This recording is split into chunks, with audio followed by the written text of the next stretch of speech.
Hola, ¿qué tal, hermanos? Buenos días.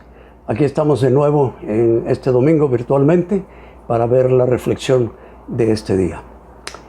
La serie sobre Ana ya la he terminado con la reflexión del domingo pasado, pero por alguna razón se me olvidó decirles. Hoy veremos otro tema de importancia para la vida cristiana. Uno de los hechos que nunca cambia y siempre está de moda es la política. Si hay algo que encienda la chispa para un debate espontáneo o una discusión abierta, es una discusión sobre política, incluso entre creyentes. Y nuestro país no es la excepción ni nuestra iglesia. Nuestro entorno, hermanos, está caldeado. Y como seguidores de Cristo, ¿cuál debe ser nuestra actitud y nuestra participación en la política? Se ha dicho que la religión y la política no se mezclan, pero ¿es realmente cierto esto?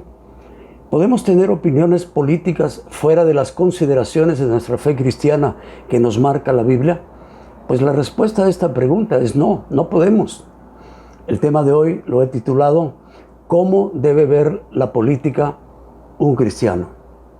La Biblia nos habla de dos verdades en cuanto a nuestra actitud hacia la política y el gobierno. La primera verdad es que la voluntad de Dios impregna y reemplaza cada aspecto de nuestra vida. La voluntad de Dios es lo que tiene prioridad sobre todo y sobre todos. En Mateo capítulo 6, versículo 33, el Señor Jesucristo dijo: mas buscad primeramente el reino de Dios y su justicia, y todas estas cosas os serán añadidas. Los planes y propósitos de Dios, hermanos, están prefijados y su voluntad es inviolable. Lo que Él se ha propuesto hacer, lo llevará a cabo y ningún gobierno puede frustrar su voluntad. Ahí en el libro de Daniel, en el capítulo 4, versículos 34 al 35, dice lo siguiente: mas al fin del tiempo yo, Nabucodonosor, alcé mis ojos al cielo y mi razón me fue devuelta. Y bendije al Altísimo, y alabé y glorifiqué al que vive para siempre, cuyo dominio es sempiterno, y su reino por todas las edades. Todos los habitantes de la tierra son considerados como nada, y Él hace según su voluntad en el ejército del cielo y en los habitantes de la tierra. Y no hay quien detenga su mano y le diga: ¿qué haces? Esto lo dijo un rey, Nabucodonosor II. Este rey es el soberano babilónico más conocido en la cultura occidental y también en la islámica a partir de su mención en la Biblia, dado que tomó 2 veces la ciudad de Jerusalén allá por el año 597 a.C. Destruyó el reino de Judá y deportó a muchos de sus habitantes a Babilonia. Destruyó también el primer templo de Jerusalén construido por el rey Salomón alrededor del siglo X a.C., pero cayó rendido a Jehová y reconoció su cultura.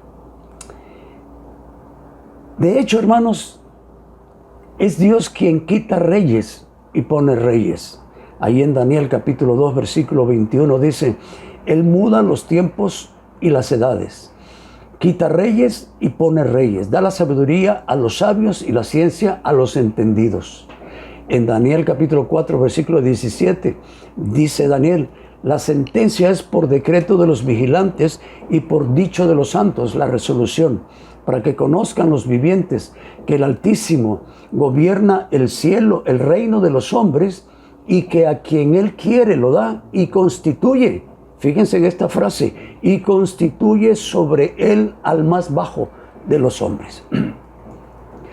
Una clara comprensión de esta verdad nos ayudará a ver que la política es meramente un método que Dios usa para llevar a cabo su voluntad.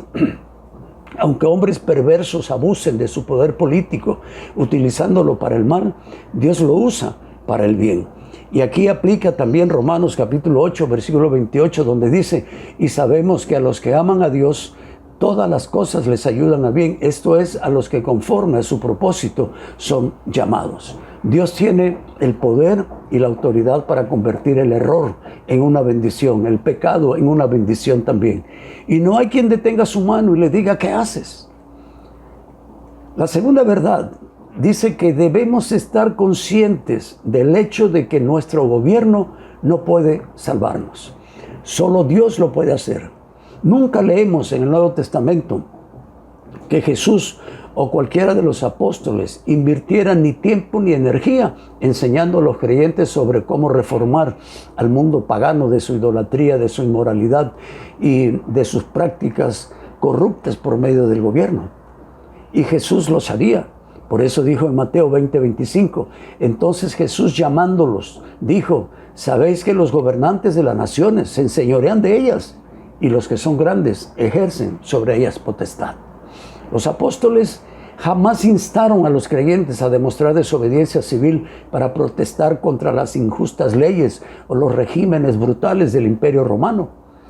En cambio, los apóstoles les ordenaron a los cristianos del primer siglo, así como a nosotros hoy, proclamar el Evangelio y vivir vidas que den una clara evidencia del poder transformador del Evangelio. Yo no apoyo las marchas, yo no apoyo que un creyente esté yendo a las marchas a protestar. De hecho, yo no lo hago. Aquí no lo voy a hacer porque no me puedo meter en política. Pero si yo fuera salvadoreño, tampoco lo haría. No hay duda, hermanos, de que nuestra responsabilidad para con el gobierno es obedecer las leyes y ser buenos ciudadanos. Romanos capítulo 13, versículos 1 al 2 nos instruye sobre esto. Dice, sométase toda persona a las autoridades superiores, porque no hay autoridad sino de parte de Dios, y las que hay por Dios han sido establecidas. De modo que quien se opone a la autoridad, a lo establecido por Dios resiste. Escuchen, el que se opone a la autoridad, a lo establecido por Dios resisten, y los que resisten acarrean condenación para sí mismos. Dios ha establecido toda autoridad y Él lo hace para nuestro beneficio. Primera de Pedro, capítulo 1, capítulo 2, del versículo 13 al 16 dice esto: por causa del Señor, someteos a toda institución humana, ya sea al rey como a superior, y a los gobernantes como por él enviados para castigo de los malhechores y alabanza de los que hacen bien. Porque esta es la voluntad de Dios, o sea, lo que sigue es la voluntad de Dios, que haciendo bien hagáis callar la ignorancia de los hombres insensatos, como libres, pero no como los que tienen la libertad, para hacer lo malo. Dice, ya sea el rey como a superior, ya a los gobernadores como por él enviados para castigo de los malhechores y alabanza de los que hacen bien. Como dije, porque esta es la voluntad de Dios. Lo que sigue, que haciendo bien hagáis callar la ignorancia de los hombres insensatos, como libres, pero no como los que tienen la libertad como pretexto para hacer lo malo, sino como siervos de Dios. Pablo nos dice en Romanos capítulo 13, versículos 3 al 5, lo siguiente: porque los magistrados no están para infundir temor al que hace el bien, sino al malo. ¿Quieres pues no temer la autoridad? Haz lo bueno y tendrás alabanza de ella, porque es servidor de Dios para tu bien. Pero si haces lo malo, teme, porque no en vano lleva la espada, pues es servidor de Dios, vengador para castigar al que hace lo malo, por lo cual es necesario estarles sujetos, no solamente por razón del castigo, sino también por causa de la conciencia. Donde tengamos voz y podamos elegir a nuestros líderes, debemos ejercer ese derecho por medio de la votación, por aquellas cuyas perspectivas y principios se asemejan más a las nuestras, aunque a veces es difícil saberlo. Yo jamás apoyaría a un partido con ideología comunista y no entiendo, de verdad que no entiendo por qué algunos cristianos y sobre todo por qué algunos pastores están apoyando a grupos políticos, a partidos políticos que tienen una ideología atea, una ideología en contra de Dios. Uno de los grandes engaños de Satanás es que pongamos nuestra confianza para la moralidad cultural y vida piadosa en las manos de políticos y funcionarios gubernamentales. La esperanza nacional de un cambio no se encuentra en la clase dominante de ningún país. La Iglesia ha cometido un error si piensa que es trabajo de los políticos el defender, difundir y guardar las verdades bíblicas y los valores cristianos. El objetivo de la Iglesia, de acuerdo al propósito de Dios, no se encuentra en el activismo político. En ninguna parte de la Escritura se nos ordena invertir nuestra energía, nuestro tiempo o nuestro dinero en los asuntos gubernamentales. Nuestra misión radica no en cambiar a la nación a través de reformas políticas, sino en cambiar los corazones a través de la palabra de Dios.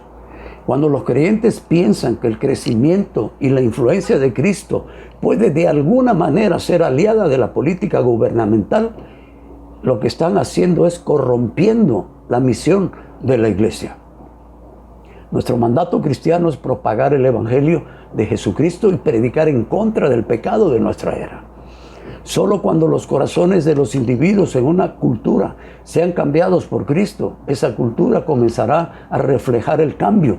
Pero antes tenemos que reflejarlo nosotros mismos para empezar. Los creyentes a través de los siglos han vivido y aún han florecido bajo gobiernos antagonistas, represivos y paganos. Y esto era especialmente cierto con los creyentes de los primeros siglos, quienes bajo despiadados regímenes políticos, ellos podían mantener su fe bajo una enorme tensión cultural. Ellos entendían que eran ellos y no sus gobiernos quienes eran la luz del mundo y la sal de la tierra. Ellos se adherían a la enseñanza de Pablo de obedecer a sus autoridades gubernamentales y aún honrarlos, respetarlos y orar por ellos, como leímos en Romanos capítulo 13. Aún más importante es que ellos entendían que como creyentes su esperanza residía en la protección que solo Dios provee. La misma verdad se aplica a nosotros, hermanos, en la actualidad. Cuando nosotros seguimos las enseñanzas de las Escrituras, nos volvemos luz del mundo y sal de la tierra, como Dios nos enseñó para llegar a serlo. Ahí en Mateo capítulo 5, versículo 13 al 16, dice: vosotros sois la sal de la tierra, pero si la sal se desvaneciere, ¿con qué será salada? No sirve más para nada, sino para ser echada fuera y hollada por los hombres. Vosotros sois la luz del mundo. Una ciudad asentada sobre un monte no se puede esconder, ni se enciende una luz y se pone debajo de un almud, sino sobre el candelero y alumbra a todos los que están en casa. Así alumbre vuestra luz delante de los hombres, para que vean vuestras buenas obras y glorifiquen a vuestro Padre que está en los cielos. Las entidades políticas no son la salvación del mundo. La salvación de toda la humanidad ha sido manifestada en nuestro Señor Jesucristo. Dios sabía que nuestro mundo necesitaba ser salvado, aún mucho antes que cualquier gobierno nacionalista se hubiera formado. Él lo demostró al mundo, o Él le demostró al mundo que la redención no podía lograrse a través del poder del hombre, o su poder económico, o su poderío militar, o su política. La paz mental y de espíritu, la alegría, la esperanza, el gozo y la salvación de la humanidad se logra solamente a través de su obra de fe, amor y gracia, y creyendo en Jesús como su Señor y Salvador. Dejemos de creer, hermanos, que el gobierno va a solucionar nuestros problemas más importantes. Eso no es cierto. Hoy está subiendo la gasolina, está más cara, y los alimentos también están más caros. Y con este problema de Ucrania vendrán más problemas económicos. Así que no nos quejemos ni confiemos en la economía mundial. Nuestra economía, así como todo lo relacionado con las cosas materiales, están en el reino de Dios, y Dios la controla para nuestro beneficio. Recuerden, hermanos, que nosotros pertenecemos a otro gobierno, que nuestra ciudadanía es celestial. Nuestra verdadera ciudadanía no está en un país de esta tierra, de este mundo que está gobernado por Satanás. Confiemos en Dios, confiemos en el Todopoderoso, confiemos en el Invencible, en nuestro Padre Celestial y en el milagroso Señor de señores, y busquémoslo de corazón y leamos su palabra de corazón, porque todos nosotros, los hijos de Dios, los nacidos de nuevo, solamente tenemos un proveedor, y este se llama el Jehová de los ejércitos. Vamos a orar. Padre bendito, muchas gracias por lo que tu palabra nos enseña. No hay duda que tú en tu palabra, Señor, abarcas todas las áreas de nuestra vida, espirituales, emocionales, sociales también, mentales, psicológicas. Tu palabra, Señor, es una lámpara que alumbra nuestros pies. Tu palabra, Señor, está llena de instrucciones y principios para ayudarnos a sobrevivir en esta cultura, en este mundo, con todos los problemas que hay alrededor nuestro. Nosotros somos más que vencedores. Tu palabra lo dice. Nosotros todo lo podemos en Cristo Jesús. Tu palabra lo dice. Y estas cosas nosotros debemos creerlas y debemos aplicarlas, sobre todo aplicarlas. Así que en el nombre de Jesús, Señor, nosotros ponemos en tus manos nuestra vida espiritual, nuestra vida emocional, nuestra vida mental y también nuestra vida económica y material, porque tú eres el proveedor de nosotros y ninguno de nosotros vamos a tener miedo ni temor porque la economía se pueda estar desbaratando, porque dependemos de ti y confiamos en ti. Gracias, Padre. Bendice a mis hermanos y llénales de tu Santo Espíritu y llénales, Señor, de ese valor y de ese entusiasmo y gozo que cada uno de nosotros necesita para seguir adelante. Bendito seas en el nombre precioso de nuestro Señor Jesucristo. Amén y amén. Vamos a escuchar un canto, hermanos, y luego pasamos a los anuncios. Dios les bendiga.